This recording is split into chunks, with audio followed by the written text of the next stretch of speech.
How many times have you reached for an unhealthy food, then thought twice and backed off, and then thought thrice and took it anyway? If only you had stopped at the second thought. Well, with the help of a new computer game, you just might. With the rise and fall of so many types of half-baked diet fads, it's probably about time to delve deeper into our psychology to get closer to the root of the problem. This means scrutinizing our habits and impulses, which is a hot topic these days among those looking to curb the obesity epidemic. What are they coming up with? Let's take a look at one fascinating strategy in this video.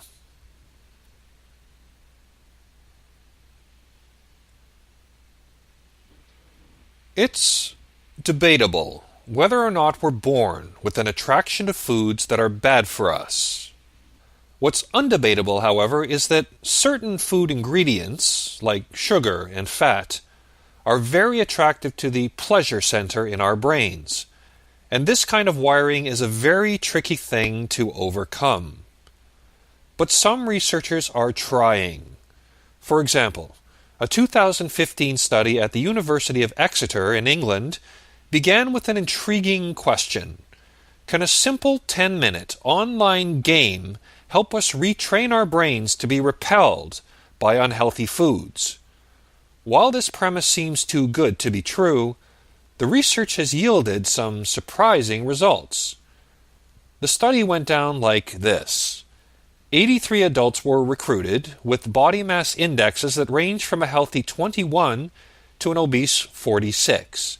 But what they all had in common was a tendency to eat high-calorie foods. They were all asked to complete a food diary the week before the training began and for a week after it ended. They were then randomly separated into two groups. Both groups were going to play a 10-minute online game once a day for 4 days. But one group was going to play a version that featured food images, while the other group would play a version with non-food images. In both games, the idea was to hit a button when certain types of images came up, and avoid hitting the button when other types of images came up. For the food group, the button was to be hit when healthy food images came up, like carrots, oranges, and rice cakes. And no action was to be taken when unhealthy food images came up, like chocolate, potato chips, and cookies. The volunteers playing the non-food game were the control group, against which the results from the other group could be measured. And the results were encouraging. According to the volunteers' food diaries, in the week after the training ended, the food game volunteers lost an average of 1.5 pounds. And this was because they were consuming an average of 220 fewer calories each day compared to their pre-training eating habits. In contrast, the non-food game group actually gained a bit of weight, which amounted to about 1/3 of a pound on average. Now, how did this occur? Well, over just 4 days, the game began to disrupt the unhealthy habits of the food game group. In a follow-up, they reported a reduced desire for the snack foods that had appeared in the game. Their impulses, at least in some small way, had been swayed towards healthier foods than in the past. And perhaps the biggest surprise was this.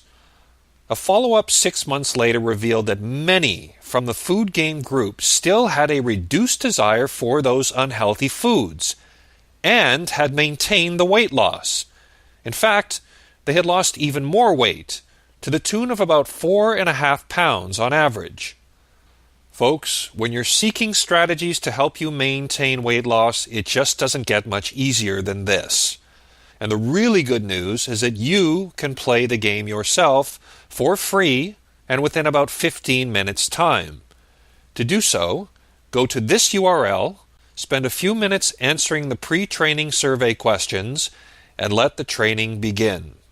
The idea is to be both quick and accurate in the game, which will help keep you engaged for the 10-minute duration.